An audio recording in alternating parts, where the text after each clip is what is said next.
I am going to turn it over now to our guest speaker, who is somewhat of a celebrity. I've seen lots of you coming and taking pictures and selfies with him. Chet Garner is the host of the Daytripper, which if you haven't seen it on PBS, I certainly recommend to you. But he's always talking about great places to get away from for a day. He's based out of Austin, so I think it's largely Central Texas, but we're going to encourage him to go broader afield. And without further ado, I will turn it over to him. Thank you all. Thank you. All right. Break the mic right off the bat. I didn't want double miking. I'm loud enough. How's everybody doing? So I make a television show called The Daytripper. Who's seen it before? Wow! A lot of y'all have. I never like to assume that anybody besides my mom actually watches the show. And I don't even know if she does a lot of times. But it's a Texas travel show. I'm bad with podiums, so I'm going to come around over here. So it's a Texas travel show. We go to spots, big cities, small towns, all over the state of Texas, and show people what they can eat, see, and do when they visit. Make sure my clicker's working over here. Clicker malfunction. Y'all know, I don't know, I'll start off and say, she's plugged in right here. Boom. Oh, I might have to go to the podium and click my slides. Bummer. We'll see a lot less flailing. It's all good. I was trying. There we go. All right, so I travel the state of Texas for a living. I'm not a planner, so why am I here? I don't know. You can blame that side of the table for this. I eat barbecue for a living. Which, let me just go down on record and say, this is the most awkward place to eat lunch. I know a lot of people, like I'm used to people watching me. It's usually like just my camera guy, and I can't actually see all the viewers watching me. So you guys up here, it made me a little nervous. But we're going to try and keep this together. I want to learn a little, I'm going to tell y'all a little bit about Texas, a couple stories about my travels, traveling all over the state of Texas. But first off, I'm going to poll you guys a little bit about our Lone Star State. You're going to have two options, and I want y'all to point at which one you agree with. They're either or questions here. So, big city, countryside? Point toward that door if you're big city, point toward that door if you're countryside. That's pretty good in split, I think. That's pretty good in split. You want to plug that and plug back in? All right, what about this one? Mountains or piney woods? Y'all got to pull. Anybody counting? Head count? That's pretty good in split right there. All right. Willie Nelson or Beyonce, two of our Texas treasures. Every dude is pointing toward the kitchen. No, there were some Willie Nelson guys out there. Barbecue or Tex-Mex? This is the only one where you're allowed to just do this back and forth. What about, what? I don't know who y'all are booing for. And then this is the toughest one. Astros or Astros. Right? Am I right? That's good and fun. Are we back in business? Yes! All right. Thanks, man. So, before I talk about some of my travels and how I experience places, I want to talk a little bit about myself and my story bumming all around the Lone Star State. So I was born in the town called Comanche. Anybody? Is the Comanche planner here? The city? It's a whole department there, I think. It's about 30 people. No, I have no idea. It's right there, kind of southwest of Fort Worth. And then my dad had an opportunity to transfer jobs, and he asked us kids, do we want to move to the mountains or the beach? And we unanimously picked the beach, and then he moved us to Port Arthur, Texas. So that just tells you a little bit about my dad. There's no beach in Port Arthur, Texas, just for the record.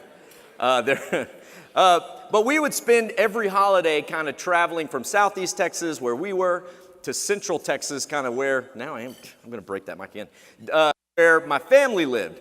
So Comanche, Hamilton, Stephenville, all those kind of places right there in the center of Texas. And it never failed that we drove a different route. My dad was notorious for never driving the same way twice, always looking for a faster route. And I would see signs for Tyler like, Dad, there's just, this no way. Trust me, it's faster, it's faster. But it never failed that we would be traveling down some abandoned dirt road or down the highway at 55 miles an hour then. And the way we traveled is, I'm one of 4 kids, and we had my parents. And the only way you could get all of us into a Suburban was just to sort of like stuff the luggage in, then rip out the back seat and put a mattress on top of everything. Did anybody else travel the road by mattress as a kid? So before we cared about the health and safety of children as a society. But we had our mattress, and so I would be staring at the sagging upholstery, and all of a sudden out of nowhere, it would go, I'd go from, the back of the Suburban to the front of the Suburban as my dad whipped a U-turn to take us by the side of the road and look at what I called as a kid tombstones of death. These things are awful. If you want to make a place special, just stick a tombstone of death in front of it. Evidently, that's been the rule for the past 55 years or something. But I would have to listen to my dad's retelling of why we were staring at the most important fence post in Texas history, or why a pile of rocks was some part of a former engine. I would be like, Dad, come on, let's get back in the car. And so we did this all the time. I mean, my dad was a notorious tombstone reader. As I'm an adult now, I can proudly say that I am now the parent who requires my kids to read these things. Anybody with me? Because, and because it took a while, but now I appreciate that every place has a story. And while this might not be the most compelling way to convey a story, little imagination, you can make places come to life. And hopefully I've improved a little bit on my dad's storytelling methods and can make some of these places really come to life for people. This is the rest of my Texas travels. I moved from Southeast Texas, went to the University of Texas. Hook 'em? Anybody else out there? Oh, that's nasty. That's just nasty. We don't even play y'all anymore. Like, it's just... Y'all's fight song is still completely about us, by the way. Y'all realize that, right? Hook 'em? Anybody? All right. So moved to the University of Texas, majored in film, then did what film majors do. I went to law school at Baylor and kind of spent all this time kind of traveling Texas. My childhood was all about traveling Texas. And so by the time I had the freedom, what I wanted to do most was just step away from Texas. So I took every opportunity I could to go and see these places across the pond that everybody says you have to see before you die. So we went to a place like this, St. Mark's Square. These are all very important places, right? And so these are things that get talked about. They're in the travel books. And so you kind of gravitate toward them because you feel like if you go there, you're going to stand in these really amazing places of importance, right? That's the Colosseum in Rome. This is some national parks in California. This is a mosque in Turkey. And this is Thailand, where for $2 you can spoon a couple chimpanzees. That was probably the best one. No, I enjoyed them all. But then I had to do what grown-ups do and get a job. And so I came from seeing this to looking at this every day. This is the view from my office. There's no picture coming up, guys, just to let you know. But you can imagine for someone with the travel bug who loves stories and loves exploring and loves seeing new places, this was a bit of a frustration. And so what I did was had to kind of rethink the way I do vacation. I thought, well, I don't have the time to go and see these faraway places. I was an attorney, so it wasn't really about the money, but you know, in life they say you either have time or money, never both. Well, in college, we had time, no money, but that didn't stop us. And then you get to the working world and you got all this money, but absolutely no time to spend it, which is the worst place to be. And so I did the only thing I knew how to do, and I went from being the world traveler to Texas traveler. Going back and rediscovering all these amazing places that I had gone to as a kid, because with 10 to 15 years more perspective, it's a very different sort of thing. So places like this, anybody recognize that? Enchanted Rock, right.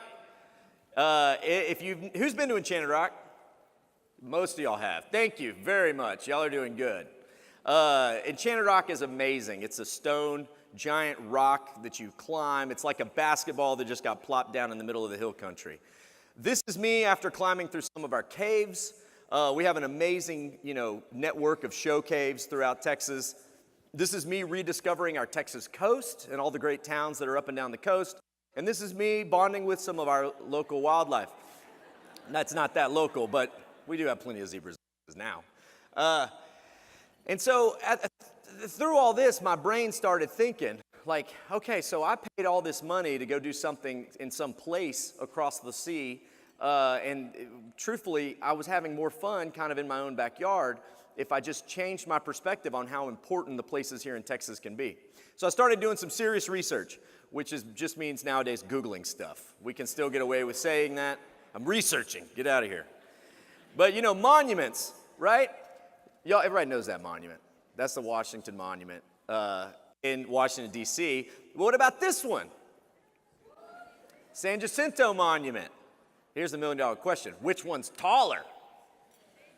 San Jacinto is. Why? Thank you. Yes. You're my favorite. All right. Everything's bigger in Texas. We built it bigger because we could. Darn it. And while you may get a view of, the National Mall and the White House and the Capitol, I tell you, the view you get of the Houston Ship Channel from the top of the San Jacinto Monument is priceless. But here's the real thing, all right? Like, millions of people go see the Washington Monument, and tens of thousands go and see the San Jacinto Monument every year. I think they're probably over 100,000. But you're talking a huge discrepancy in visitors. And the San Jacinto Monument, for those that don't know, marks the spot where Texas won its independence from Mexico at the Battle of San Jacinto. So for a Texan, it's a very important place to go. So I was looking monuments side by side. I was like, hey, we got one of those tall, pointy things, and ours is even taller. So, we keep moving along. I'm a big junkie for holes. My mic's kind of going in and out. But I'm a big junkie for swimming holes. So we were in the Czech Republic, and we read in our guidebook that the greatest swimming hole in the whole country was a 4-hour train ride and a 2-hour hike away. So what did? We got on the train. And after hiking for 2 hours, not to mention the train ride, this is what we arrived at. Those are just called cow tanks in Texas. We don't, you only swim in those like under dire circumstances. But here's what our swimming holes in Texas look like, right? Like fresh water, spring fed. I'm a big fan of, you go to the hill country. These rivers are beautiful, crystal clear. And so our monuments are taller, our swimming holes are more beautiful. And then this is not even funny, right? So like I would stay at these hostels that offered free breakfast because I mentioned we didn't have any money. You know what they call breakfast over there? That's not breakfast. That's what goes on the side of breakfast, right? So here's what we do in Texas, right? Let me get an amen for migas. Yeah, anybody? Migas is my love language. But light bulbs start going off about, man, there is so much to be said about changing your perspective and starting to appreciate the things that are literally right under your nose. And so I thought, man, we're doing vacation wrong. What we really need to be doing is just think smaller. And so I came up with this idea, is like, if we can have as much enjoyment and go to some places that make us feel as special as we can if with the $2,000 plane ticket and all this time off of work, well then why aren't we exploring our state more? And so I decided that if no one else is going to make a show about all the things that are in your own backyard, that I would take a stab at it. And so this was the Daytripper.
All right. So that was, we're now in our 9th season, and we'll film our 100th episode this very, very soon, which is wild. Well, thanks. I hope, what I set out to do, though, and I hope you guys have found this out with the show, was to help showcase all the amazing places that are hidden throughout our state. And I want to make a TV show that makes people watch less TV. That's my goal. So that you get out on the road with your family, with your friends, with your spouses, and go and explore these amazing places. And then hopefully, tell others about them so that they get out and start exploring too. So here's the next game show we're going to do. And I got enough time to do this. All right. This is called the Daytripper Quiz Show. I want to see how much you guys already know about Texas. Who thinks they know Texas pretty well? All right. You're about to get schooled. No, I'm just kidding. They're easy and they get harder. But here's what I need everybody to do. Stand up. Everybody stand up. You're like, I just ate. I don't want to stand up. This will help you get your blood moving again so you don't fall asleep on me. All right. So here's how it works. A question will come up on the board. Don't say the answer out loud yet. I will count to 3. Then we will all say it out loud at once. It's the honor system. If you get it wrong, you sit down. You also get to be heckled by your table. The table has permission to heckle whoever sits down. All right? So, y'all got it? Don't say the answer out loud. Don't say the answer out loud yet. We're all going to say it at once. All right. What? What? Heckle. I don't know. All right. Ready? 1, 2, 3.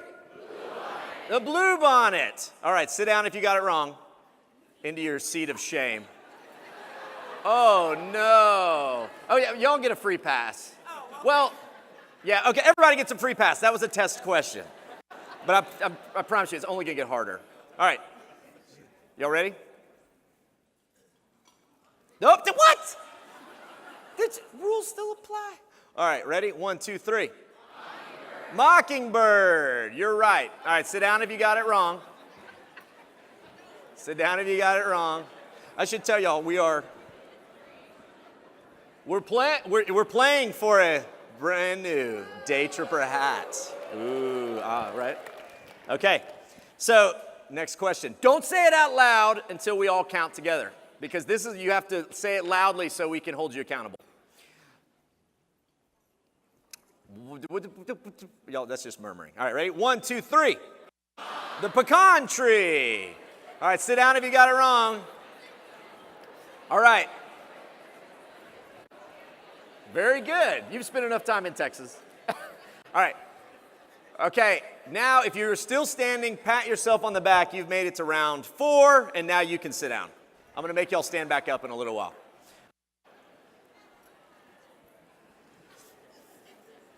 Here's a quote that I love. I love this quote, and it helps inspire me to stay out there traveling the road. Thanks to the interstate highway system, it is now possible to travel across the country from coast to coast without seeing anything. Who agrees with that? Yes. Planners know. Y'all know. Anybody know who said that? It's Charles Kuralt, kind of from CBS. He's one of the pioneers sort of in my profession. But I love that quote. I love that quote. Because truthfully, if you stay on the highway, this is what every town is going to look like. And you're going to see a lot of Cracker Barrels and now Buc-ee's. But, if you want to see the true heart of Texas, you're going to have to exit the highway. And me, as a travelogue, hopefully give people reasons to exit the highway. But your job's the same as a planner. To create something worthy of being considered a place worth stopping at, worth visiting, that it enriches the life of people. That quote also reminds me of this movie, right? Anybody recognize it? Radiator Springs. The little town that got bypassed by the highway and then it started to die. And I don't know if y'all knew or not, but Radiator Springs is a real place. I was there last week. This is in Shamrock, Texas, in the Northeast Panhandle. So everything in the Cars movie was based off of real people and places along old Route 66. And for those that don't know, Route 66 cuts across the Texas Panhandle through Amarillo. And we got to drive it. That'll be an episode that'll come out in the spring. Really fun. But the story is consistent. These little towns got bypassed by the highway and started to dwindle. And I would say that we as Texans and even Americans kind of went through some of our darkest days of kind of thinking as a community for what was best for our towns. We started catering not necessarily toward ourselves, but toward the travelers because that's where the money was, building these strip malls because that's where the money was, and forgot about what made us so great to begin with in these little small towns. Texans, for the longest time, have been really good at creating places. I mean, Texas itself was this grand idea. It was this magical place that you could go and visit. You know, people would leave the Northeast and then go to Texas. And even from the very first people who came here, they were pretty good at it. The Spanish got it right. They understood place. And so when they got here, they started to build the mission, right? The missions. Everybody recognize that? Yeah. But did you know that that's only one of 5 missions in San Antonio? All right? There are 4 others that are downriver from it, including this one, which is the largest mission in North America. It's part of the national park. There's a National Historic Park, the San Antonio Missions. The Spanish created this network, this place where these beautiful buildings. I know it looks like kind of just blank limestone now, but in its day it would have been painted with frescoes, very vibrant and colorful. And beautiful places that took a lot of time, a lot of effort to build, but now have, lasted for centuries. And then San Antonio now, though, truthfully, for forever, a lot of these missions just got forgotten about and they were going through disrepair. But now, San Antonio's done a wonderful job creating what has become one of the most special places in Texas, I feel, by connecting them all with a bike path. And this is just a little clip from a video that I did on San Antonio.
Sorry, it's like a bad kung fu movie. Just pretend it's not.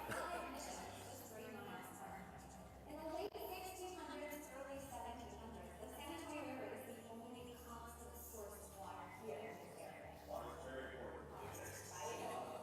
The Spanish missionaries are sent here to do the colonization work of the Spanish Empire.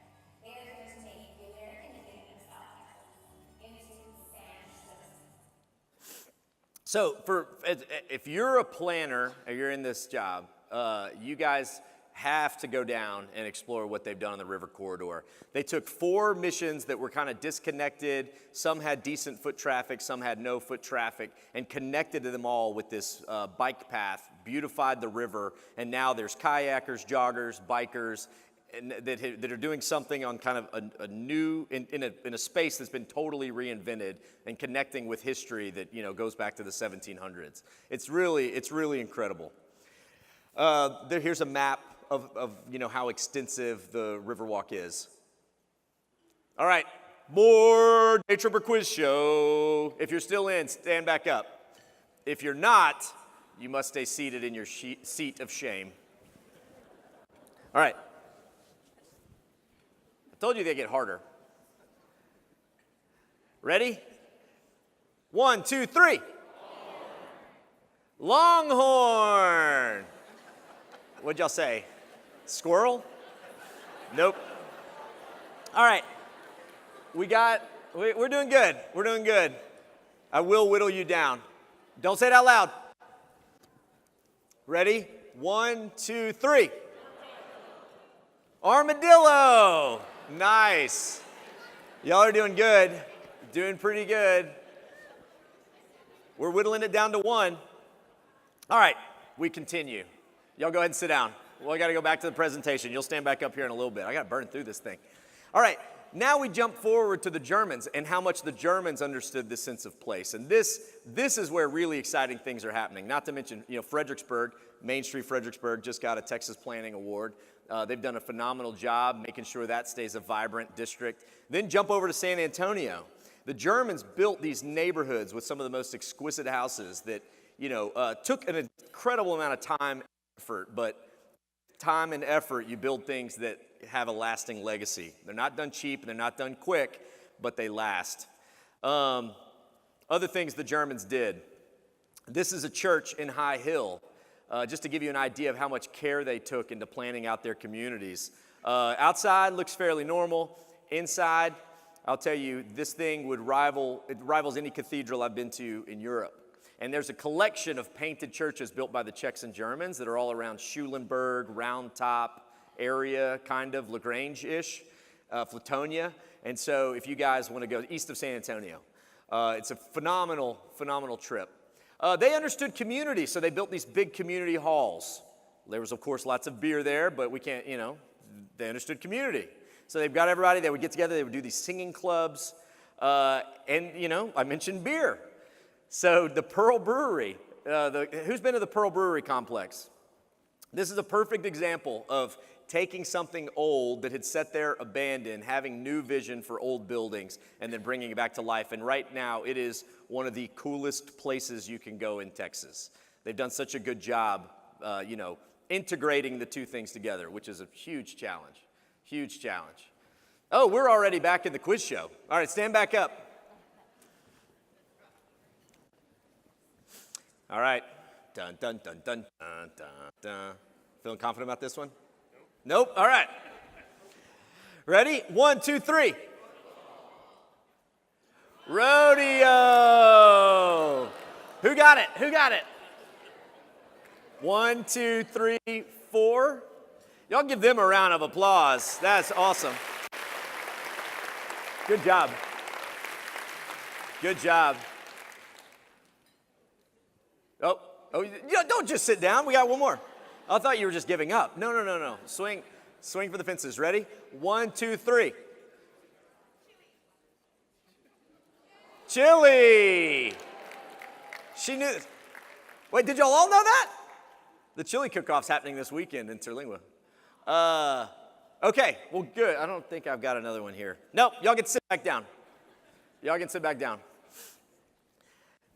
And as we're talking about places through the generations, we talked about Spanish, talked about the Germans, and then, truthfully, the early Texans, when they were building these communities, got it very, very right.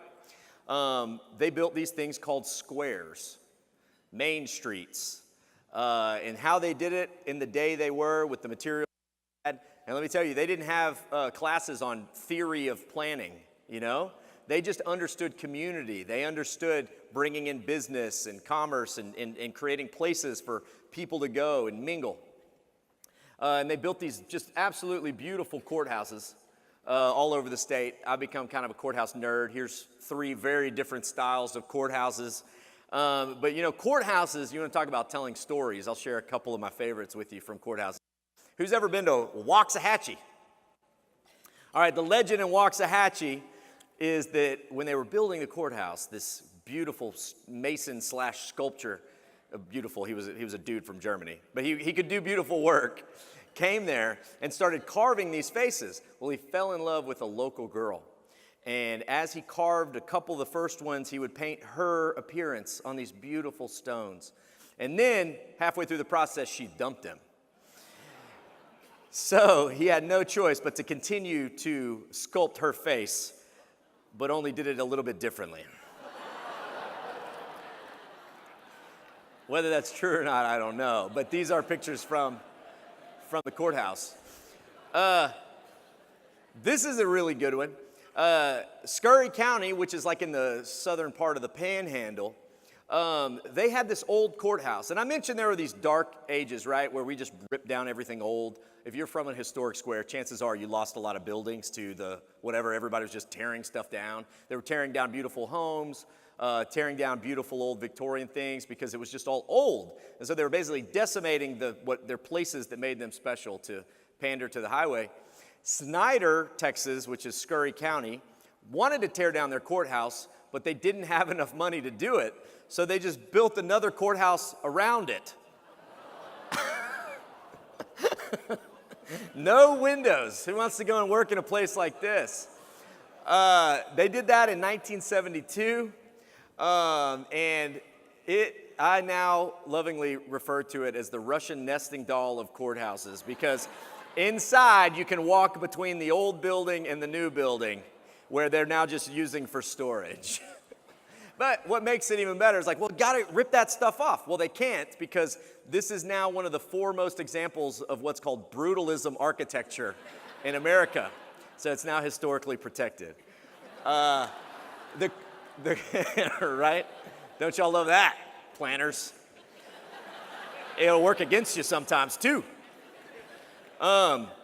But I talked to the judge out there, and he says they get to tell the tourists all kinds of things about who's buried in the giant tomb there.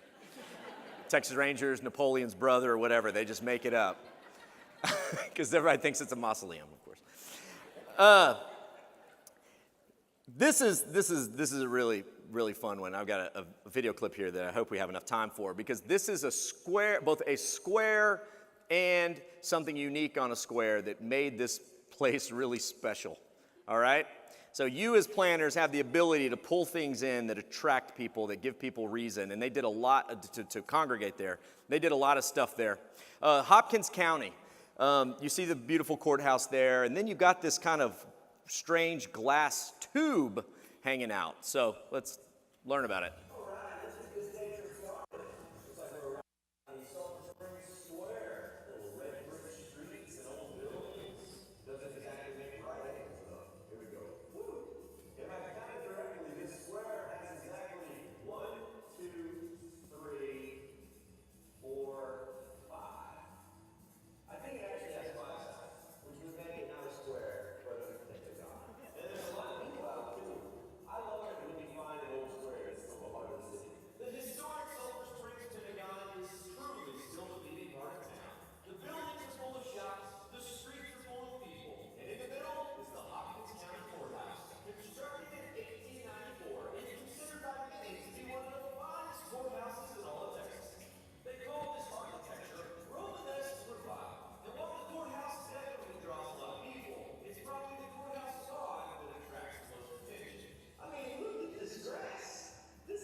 So,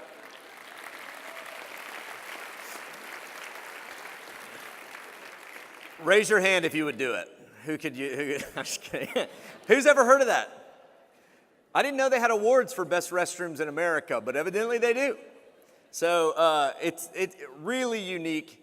You want to talk about a way to bring in just something that makes a place a destination. And who would have thought it could be a public restroom, right? But absolutely hysterical. So, what makes a place great? Well, I think first and foremost, it's something that's authentic. Something that I define authenticity as just a reckless commitment to being yourself. I think too often in planning, tourism especially, y'all keep in mind, I come from a tourism world most, but tourism especially, they start to think like, we got to do something like that town. Or, oh, we don't have the resources of that town, so we could never pull that off here. Or, what's a lot common too, is like, well, they don't understand our local politics. But just let me tell you, every town has politics. Everywhere we go, they're like, let me tell you, okay, we got a little bit of politics here. Like, okay, yeah, big surprise. Every town has it. You got to navigate through it to do something special, right? And if you're not getting pushback, then you're not pioneering. So if you want to go out and do something exciting and new, which I would highly recommend, something that's authentic to the place where you are from, you're going to get pushback. That's a sign that you're going in the right direction. Here's one of my favorite quotes. Be yourself, everyone else is already taken. If you could just be true to the community with which you're from, you're going to be successful because there's no other town out there that's like you. And so if you're trying to mimic someone else, well, you're probably going to fall short because you're not them. But if you embrace who you are, and it doesn't just have to deal with old buildings either, that you can always build new things. Here's just a couple other places I think have done a really good job of establishing their sense of place, telling a story that draws in visitors. Johnson City and the LBJ Ranch, another one of the national historic parks that we have in Texas.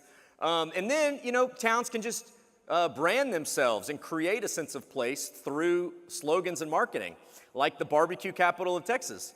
Anybody know where that is? It's Lockhart, right? They had some old barbecue joints, so they decided to all get on the same page with branding. And now the city planning is working, they've got tons of barbecue tourists right now. They're working on making that more of a smooth experience for the visitors, creating passports, whatever. There's lots of different things to do. We have an alligator capital.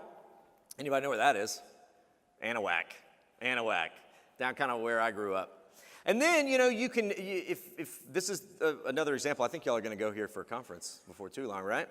Amarillo redefined themselves through places. They did it through public art. Because we think Amarillo, we think cows, but then you start burying Cadillacs nose down in the desert, the plains rather. People start coming. And you create these really special experiences. Cadillac Ranch, of course, you go and you spray paint it. It's a blast. It's one of the most iconic spots along Route 66. Truly some of the most iconic pop art, folk art that we have in Texas.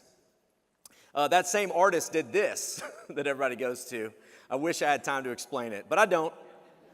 You're going to have to look that one up. And then the Concho Riverwalk, which y'all gave an award to. A very special place. They took an old river that had been overgrown and kind of an eyesore, truly a scar across town, a couple of parks, not much. And they re-envisioned the whole thing, created one of the most special places in Texas. It's small, it's hometown. If you said people, look at this picture, there's people kayaking on it. That, 5-10 years ago, people would have laughed if you wanted to do anything in that river.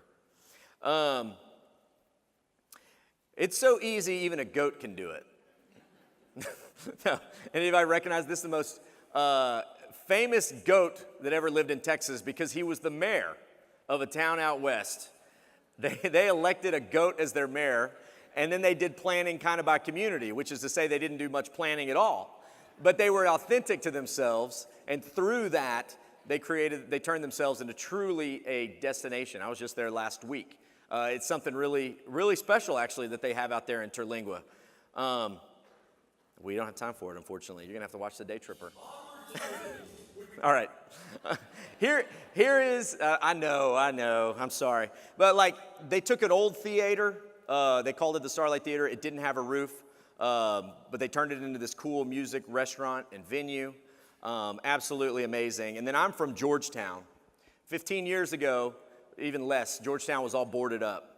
Y'all just gave it a Main Street award, right? One of the planning awards. But truthfully, 15 years ago, it doesn't seem that's really not that long ago. The idea of doing business on the square was kind of laughed at, like, well, good luck. You know, you'll be lucky if you have one shopper a day. But the city wanted to revitalize the square. So they did some really smart planning. They started expanding sidewalks. They dealt with their parking. You know, all those issues, those really fun issues that you guys get to go and deal with. They started doing signature events, lighting it up. You know, the city pays an insane amount of money to light it up, but they get it back, hopefully, in tax revenue. And it's beautiful. It's absolutely beautiful. They're holding festivals down there, bringing people there. And once the people got there, then the businesses wanted to be there. And, you know, whether that's pizza or old buildings getting turned into cool new craft beer bars or breweries or distilleries, it all happened because the city thought out in front of themselves and decided to pioneer and to bring new life back into the old buildings. All right, who's left? We're going to burn through these quick. Give me three. Who's left? Like three of y'all? If you're still in it, stand up. I'm trying to get down to one because I only brought one hat, to be honest. So, what is it? Oh, I didn't even leave y'all a chance to say it. Ruby red grapefruit. Y'all are so smart. Jim. 1, 2, 3. Nothing? Nothing? Topaz. Okay, y'all are all still in it until someone knows one of these. Fish. What's the official fish? It's technically the Guadalupe bass, but you said one of those words. You get it. Give her a round of applause. Good job. Did you say bass in the back? No, okay. All right, she's our winner. Well done, well done. The shell is the lightning whelk. Y'all store that away in your brain files somewhere. It'll come in handy again. But what I hope that I've done today in my limited time was inspire you. I know it's awful, and this is the only picture Texas Highways refused to publish, so I put it in my presentations. But that's all you have to. Y'all don't have to look at it anymore. All right. But I wanted to inspire you guys to think about creating special places, right? And there's nothing holding Texas back. Texas has always been a very special place. In every single town, and I don't know where y'all are all from, but I guarantee you where you're from is a special place. And with the work y'all are doing, y'all are going to keep making it even more special. So thank y'all very much for having me here today.